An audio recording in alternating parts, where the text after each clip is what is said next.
Hi, I'm Sherry, and this is my move on the ironic depiction of empowerment in Aphra Behn's Angellica's Lament. During the Restoration period, Aphra Behn broke convention and became the first Englishwoman to earn her living by the pen. This brought great criticism down on her during her lifetime because women were not supposed to publish at that time, and for one to do so was considered a moral trespass akin to prostitution. This did not stop Behn. For a time, Behn was infamous, then sort of forgotten. Later, during the second half of the 20th century, feminist scholars rediscovered Behn, though some scholars have challenged her feminist credentials.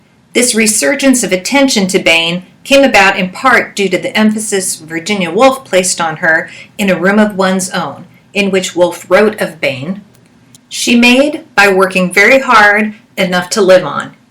Here begins the freedom of the mind, or rather the possibility that in the course of time the mind will be free to write what it likes. For now that Aphra Behn had done it, girls could go to their parents and say, 'You need not give me an allowance. I can make money by my pen.'" Despite Behn's deserved reputation as a trailblazing female author, however, some scholars charge her with a lack of feminist sensibility in her work, claiming that her writing upholds and reinforces the same patriarchal norms that her professional success attempted to subvert.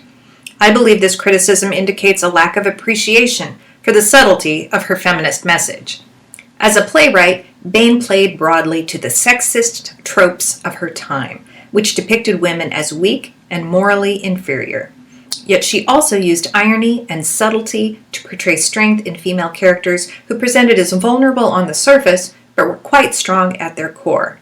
It is my belief that Behn employed the use of irony and subtlety to show that sexually active women of her time were both strong and encumbered by the expectations and limitations of their era.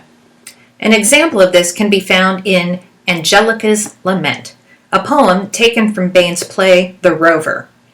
In this poem, Angellica Bianca, a prostitute, despondently believes herself to be truly fallen, sexually and socially.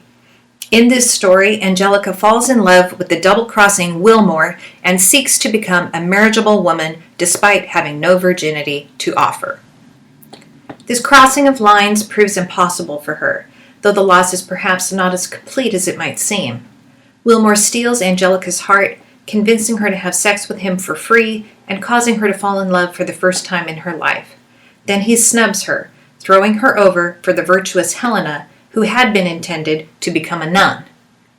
Angellica appears broken by the loss of Wilmore, but her romantic defeat is not ultimately conveyed convincingly as a net loss. Setting himself up as her judge in conventional patriarchal fashion, Wilmore accuses Angellica of having been spoiled by her previous lover, who Wilmore says made her vain and domineering. On the surface, Angellica appears to accept his criticism. The 11 lines that follow are ostensibly a groan of defeat by Angellica at the loss of her lover. However, I believe that this poem actually depicts a woman who, after examining her own behavior, finds herself releasing previously held beliefs about herself and grieving what she perceives as the loss of her honor. First, using past tense verbs, Angellica acknowledges her natural dominance over men, saying, "Had I remained in innocent security, I should have thought all men were born my slaves." Thus, she paints herself as the natural possessor of power in the male-female power dynamic. The irony is that Behn wrote around the turn of the 18th century at a time when women had limited freedom and rights. By painting men as Angellica's slaves, Behn turns this social construct on its head. Angellica is a woman who is well aware of her natural power over men. Though Wilmore is berating Angellica, it is her interaction with a mirror and her own reflection that brings about change in her attitude in life. Angellica says, "But when love held the mirror, the undeceiving glass reflected all the weakness of my soul, and made me know, my richest treasure being lost, my honor, all the remaining spoil could not be worth the conqueror's care or value." The circumstances that cause Angellica to lament also cause her to become a woman of greater depth. Her circumstances are patriarchal in nature, as was the norm for the time. She is outwardly hobbled by male-dominated code that devalues women who fall outside the virgin archetype and blocks her from getting what she wants, Wilmore. This causes Angellica to examine herself. This is where the narrative turns away from the man's standards and pivots to the woman's view. As Angellica examines her own moral character under the harsh light of love, she discovers that she is unhappy with what she sees and clarifies for herself what is most important to her. Thus does Angellica reach a whole new level of empowerment. Taken as a whole, Angellica's Lament paints a picture of a female narrator who is strong, courageous, and unflinching, who speaks from a place of empowerment even in the face of personal loss. She accepts the patriarchy-driven judgment of her time that accuses her of having lost her honor, but at least the gaze she allows to examine her and the voice that condemns her are her own.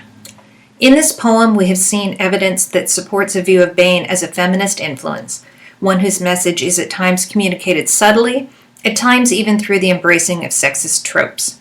But noting that such concessions were perhaps necessary when Behn was writing, and by seeking out subtle, subversive presentations of female strength in her work, we can see the pattern Behn used to help promote a more feminist view of women's value, in a time when women were not seen as equals to men. In this way, we resurrect Behn as the hero of feminist scholarship she has proven herself to be.